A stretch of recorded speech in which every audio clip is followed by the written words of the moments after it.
The now inescapable ice bucket challenge is an activity involving filming oneself dumping a bucket of iced water on one's head and posting the footage to social media.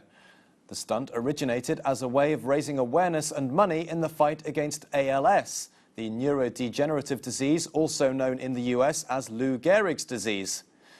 In the past couple of months, interest in the activity has snowballed, with celebrity participants including Bill Gates, David Beckham and former US President George W. Bush, to name just a few.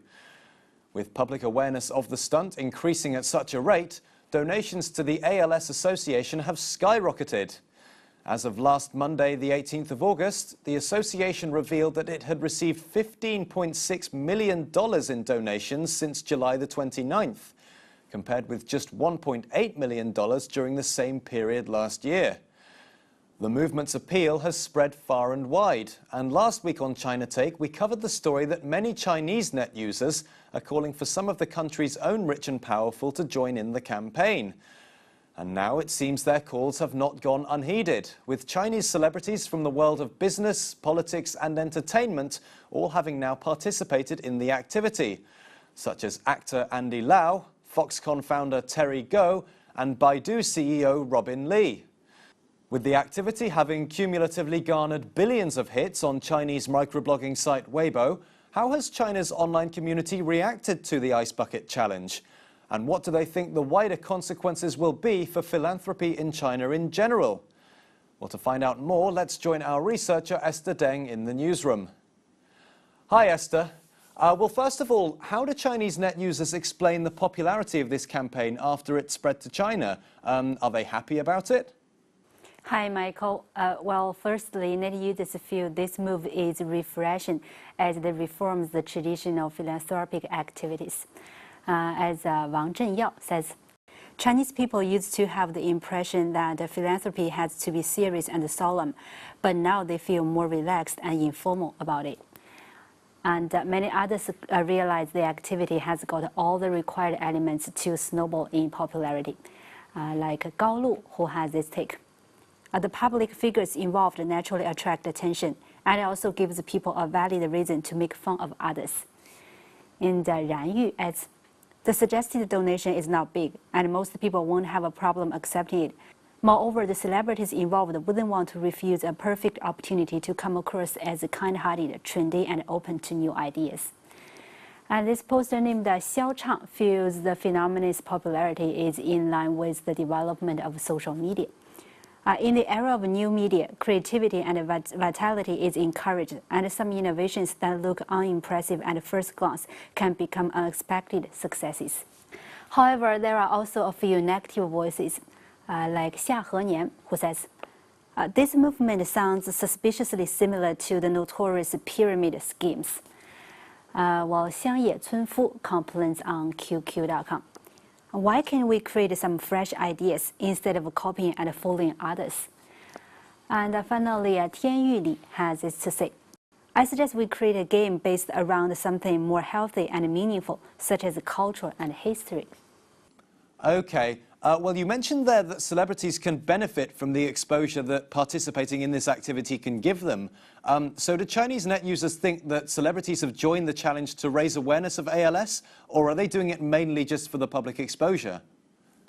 Well, lots of net users have raised questions over whether the challenge is a proper charitable activity or just a publicity stunt. Luo Yonghao says on his blog, I plan to join in with the activity, but after a while I decided to just donate money instead.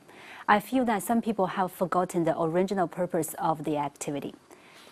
Well, Liu Xuesong believes that participation for commercial considerations is a purely Chinese problem. See, most Americans do it out of benevolence, but I'm afraid that in China, some people consider it either a fashion trend or an opportunity to flaunt their social status or a way of seeking fame and attention. And this poster named Lan Xi remarks, for businessmen such as Zhou Hongyi, the founder of Qihu 360, and Ji Shisan, a founder of Guoke, their intention of promoting their brands is evident from the videos they posted. Nevertheless, lots of net users still gave the participants a thumbs up. An anonymous poster has this to say. It's too moralistic to condemn the celebrities' hidden agendas surrounding the game. It doesn't do any harm since everybody is happy and no one gets hurt. And a poster from Guangdong argues, it's ridiculous to allege that the Americans have a better conscience than the Chinese when performing this activity. And finally, this poster praises the effectiveness of the campaign thanks to celebrity involvement. See, before this game was created, people rarely had any information about ALS. The activity really brings more attention to rare diseases like this. Okay, well, you touched briefly there on raising awareness of rare diseases.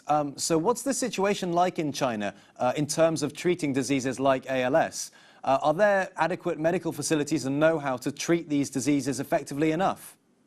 Well, many net users have reflected on the treatment of rare diseases in China, and many call on more care to be given to the patients.